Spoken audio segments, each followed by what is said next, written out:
ঠিক দুদিন আগে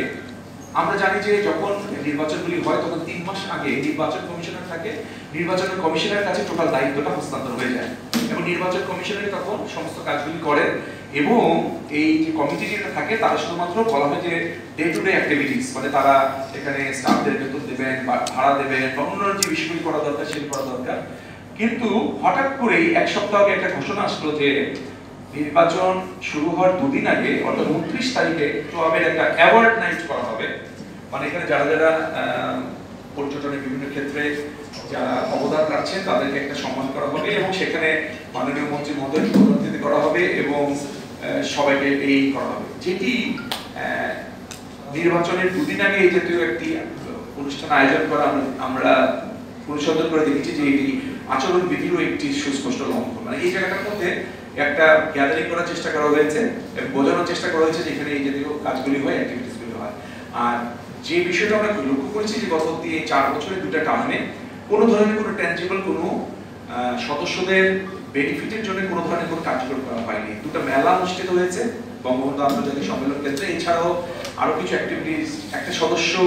প্রতি বছর 5,500 টাকা দিয়ে একটা অ্যাসোসিয়েশনের সদস্য কেন হয়? সে আসলে নিজে কোনো কাজ হয়তো করতে পারে না বলেই কিন্তু সদরে অ্যাসোসিয়েশনের দ্বারস্থ হয়, যাতে অ্যাসোসিয়েশন তার হয়ে ওই সমস্যাটা সমাধান করে, এই জন্যই কিন্তু হয়। কিন্তু গত 2 বছরে আমরা লক্ষ্য করেছি যে কোনো ধরনের কোনো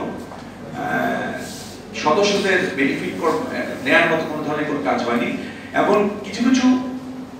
অ্যাক্টিভিটিস আমাদের এই এজিএম এ যে আমাদের যে কার্যবিধি সেখানে উল্লেখ করা হয়েছে যেটা এসব অনেকটা হাস্যকর। যেমন ধরুন যে দিল্লিতে আমাদের একজন প্রাক্তন সভাপতি উনি দিল্লিতে দিয়েছেন এবং উনি ওনার ব্যক্তিগত কাজে হয়তো ওখানে একজন অ্যাম্বাসেডর, ধরেন রোমানিয়ার অ্যাম্বাসেডর বা বুলগেরিয়ার একজন অ্যাম্বাসেডরের সাথে উনি মিট করেছেন এবং আমাদের কার্যক্রমের মধ্যে আমরা দেখেছি যে সেটিও আসলে অ্যাসোসিয়েশনের একটি কাজ, মানে কর্ম হিসেবে অন্তর্ভুক্ত করা হয়েছে। তো এটি করেও সদস্যদের ভিতরে এক ধরনের ক্ষোভ আছে, এক ধরনের অসন্তুষ্ট আছে, যে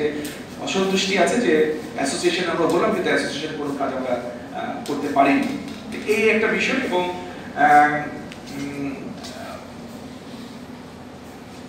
এই মোটামুটি এই বিষয় তো সবকিছু বিবেচনা করে আমরা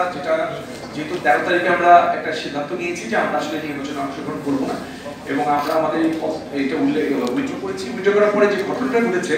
যে 19টি পদের বিপরীতে এখন নির্বাচনে অংশগ্রহণ করছে 20 জন সদস্য। 20 জন সদস্য মানে এখানে একজন সদস্য যিনি যথাসময়ে মানে 13 তারিখের মধ্যে তার এই সদস্যপদ উইথড্র করতে পারেননি, হয়তো তার ব্যক্তিগত সমস্যার কারণে, যার জন্য তার নামটিও কিন্তু ওই জায়গাটার মধ্যে হয়ে গেছে। এবং তো আমি ইতিহাসে এটি একটি হাস্যকর, কিংবা আমাদের ট্রেড অ্যাসোসিয়েশন বা ট্রেড যে আমাদের যে সংস্থা সব কিছু মিলে একটি হাস্যকর একটি নির্বাচন হচ্ছে এবং 20 জন অংশগ্রহণ করছে 19টি পদের বিপরীতে। তো আমরা আসলে যে মঞ্চের মাধ্যমে আমরা নির্বাচনে অংশগ্রহণ করেছি এর আগেও আমাদের প্রজন্ম পরিষদ, আমরা দেখেছি যে এই নির্বাচনে অংশগ্রহণ করলে আমাদের আসলে বদনামের ভাগিদার হবে এবং নির্বাচনকে বৈধতা দেওয়া হবে বিধায় আমরা নির্বাচন থেকে নিজেদের উইথড্র করেছি। এবং শুধু তাই নয়, আমরা আসলে এই 1 তারিখের নির্বাচনকে আমরা বয়কট করছি, বর্জন করছি এবং আপনাদের মাধ্যমে সুস্পষ্টভাবে আমরা আমাদের গতকাল আমরা মোটামুটি আমাদের যারা অভিভাবক, যেমন আমাদের ডিটিও মানে ডিরেক্টর ট্রেড অর্গানাইজেশন বাণিজ্য মন্ত্রণালয়, যার কাছ থেকে আমরা লাইসেন্স পেয়েছি, তাকে আমরা একটা চিঠি দিয়েছি এবং সেটার কপি সিসি দিয়েছি আমরা আমাদের সচিব পর্যটন মন্ত্রণালয়, সিইও বাংলাদেশ ট্যুরিজম বোর্ড, আমাদের এখানে যে নির্বাচন হচ্ছে সেই নির্বাচনের প্রধান নির্বাচন কমিশনার এবং এফবিসিসিআই আমাদের যে সর্বোচ্চ আমাদের বাণিজ্য সংস্থা এফবিসিসিআই তাকে, এবং সাংবাদিকদের একটা মঞ্চ আছে তাদেরকে আমরা আলাদাভাবে এই চিঠি দিয়েছি এবং আমরা আমাদের অনিয়মে যে হচ্ছে সেটার কথা জানিয়েছি। বিশেষত বাণিজ্য মন্ত্রণালয় টিও ডিপার্টমেন্ট তাদেরকে আমরা জানিয়েছি এবং তাদের কাছে আমরা অনুরোধ করেছি যে এই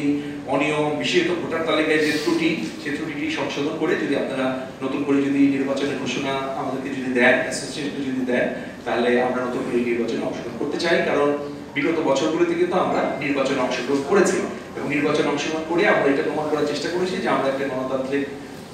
প্রক্রিয়াকে বা পন্থাকে আমরা অবলম্বন করে আসলে এগিয়ে যেতে চাই। সেই লক্ষ্যে কিন্তু নির্বাচনে অংশগ্রহণ করেছি। কিন্তু এই বছর দুঃখের সাথে যেহেতু এই অনিয়ম এবং